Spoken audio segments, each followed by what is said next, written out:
কালো ধোঁয়ায় ছেয়ে গেছে ইরানের আকাশ। শনিবার ইরানের উত্তর পশ্চিমের কুজেস্তান অঞ্চল কেঁপে ওঠে বিকট বিস্ফোরণে।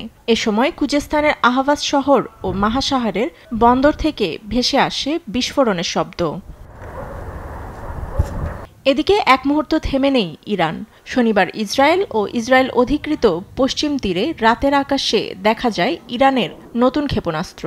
পশ্চিম তীরের একাধিক এলাকায় ক্ষেপণাস্ত্র হামলায় বেজে ওঠে সাইরেন।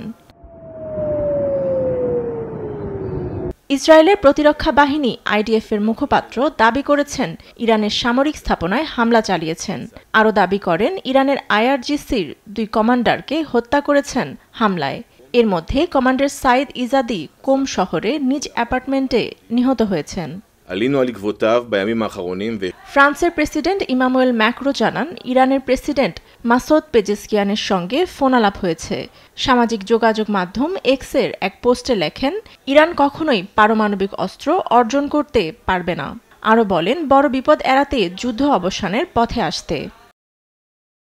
শনিবার তুরস্কের ইস্তাম্বুলে অনুষ্ঠিত হয় ইসলামিক সহযোগিতা সংস্থা ওআইসির বৈঠক। পররাষ্ট্রমন্ত্রীদের অংশগ্রহণে আয়োজিত বৈঠকে বক্তব্য রাখেন তুরস্কের রাষ্ট্রপতি রিসেপ তাইয়েপ এরদোয়ান। ইরানে আক্রমণের মাধ্যমে নেতানিয়াহু সরকার আবারও প্রমাণ করেছে তারা আঞ্চলিক শান্তির পথে সবচেয়ে বড় বাধা। আমি ইরানের উপর ইসরায়েলি আক্রমণকে তীব্রভাবে নিন্দা জানাচ্ছি। 13 জুনের হামলার মাধ্যমে ইসরায়েল আলোচনার প্রক্রিয়াকে নষ্ট করেছে। আবারও প্রমাণ হলো নেতানিয়াহু সরকার কখনোই কূটনৈতিক উপায়ে সমাধান করতে চায় না। বৈঠকে ইরানের পররাষ্ট্রমন্ত্রী আব্বাস আরাকচি বলেছেন, ইসরায়েলি হামলা অব্যাহত থাকলে যুক্তরাষ্ট্রের সঙ্গে আলোচনার কোনো সুযোগ নেই। আমরা ইসরায়েলি আগ্রাসনের বিরুদ্ধে আত্মরক্ষার জন্য আমাদের বৈধ অধিকার প্রয়োগ করেছি। আমাদের বিরুদ্ধে অত্যন্ত নৃশংসভাবে হামলা করা হচ্ছে। কূটনীতিক আলোচনায় ফিরে আসার জন্য আগ্রাসন বন্ধ করতে হবে। যুক্তরাষ্ট্রের সমর্থনে আমাদের জনগণ বোমাবর্ষণের শিকার হচ্ছে। এমন পরিস্থিতিতে আমরা যুক্তরাষ্ট্রের সঙ্গে আলোচনায় যেতে পারি না।